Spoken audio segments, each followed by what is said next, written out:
इस देश में आदिवासी किन हालातों में रह रहे हैं, कितने लाचार, बेबस, गरीब और मजबूर हैं, इस हकीकत को बयां करने वाली ये खबर ओडिशा के क्योंझर जिले से आई है, जहां पर एक 50 साल के आदिवासी शख्स को अपनी बहन का कंकाल कब्र से खोदकर 3 किलोमीटर पैदल चलकर बैंक तक ले जाना पड़ा, क्योंकि उसे बैंक में जमा 19,204 रुपए निकालने थे। ये घटना 27 अप्रैल की है, जिसका वीडियो बहुत तेजी से सोशल मीडिया पे वायरल हो रहा है।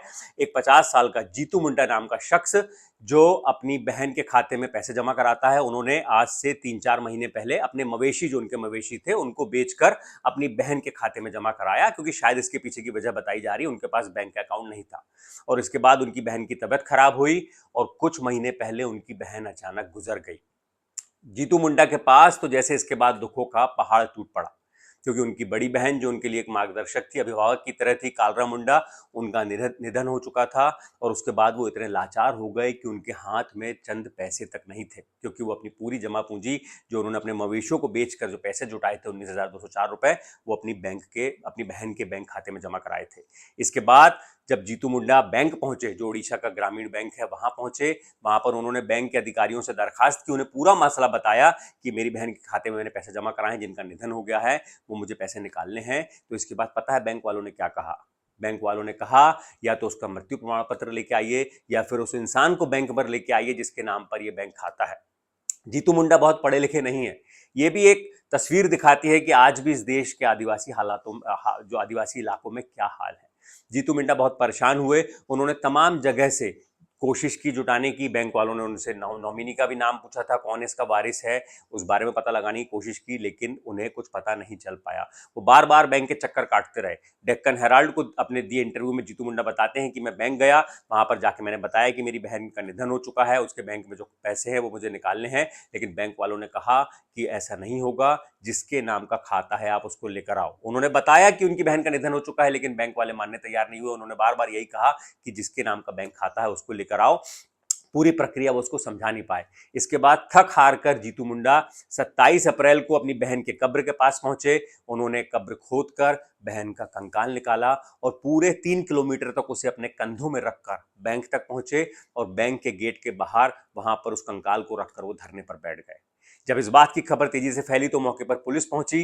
जब पुलिस ने पूछताछ की तो ये पता चला, जो स्थानीय जो इंस्पेक्टर वहां के, वो बताते हैं कि बैंक के जो सिस्टम है, जो बैंक के कर्मचारी है, वो उन्हें अच्छे से समझा नहीं पाए कि क्या वारिस होते हैं, कहाँ से वारिस बनेगा, क्या कागजात मिलेंगे, मृत्यु प्रमाण पत्र कहाँ से बनेगा, ये प्रक्रिया समझा नहीं पाए। इसी वजह से उन्होंने कहा कि जीतू मुंडा समझ नहीं पाए।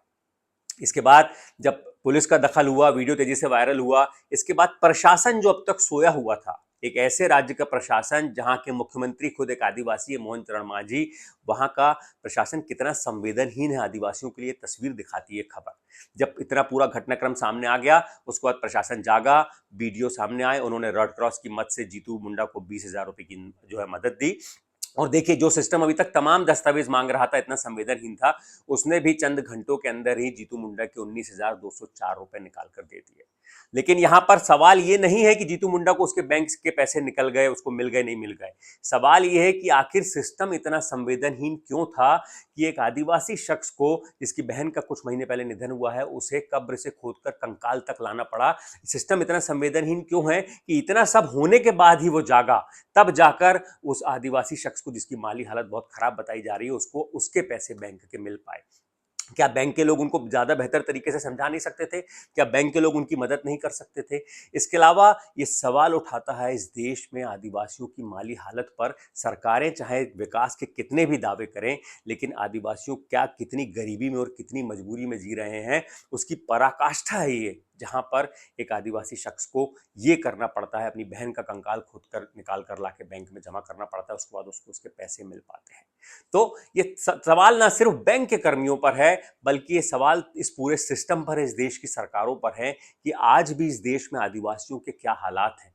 वो चुनावी रैलियों में तमाम वादे, बड़े बड़े घोषणाएं कर लें, लेकिन उसके बाद भी आदिवासी किस हालात में जी रहा है, ये तस्वीर जो है कुछ बोलती नहीं है, लेकिन चीख चीख कर इस देश की सरकारों से सवाल पूछती है कि आप बोलते क्या हो और हकीकत में हो क्या रहा है। इस वीडियो में फिलहाल इतना ही। ऐसी तमाम दूसरी खबरों के लिए आप देखते रहिए द अनकट स्टोरीज। शुक्रिया।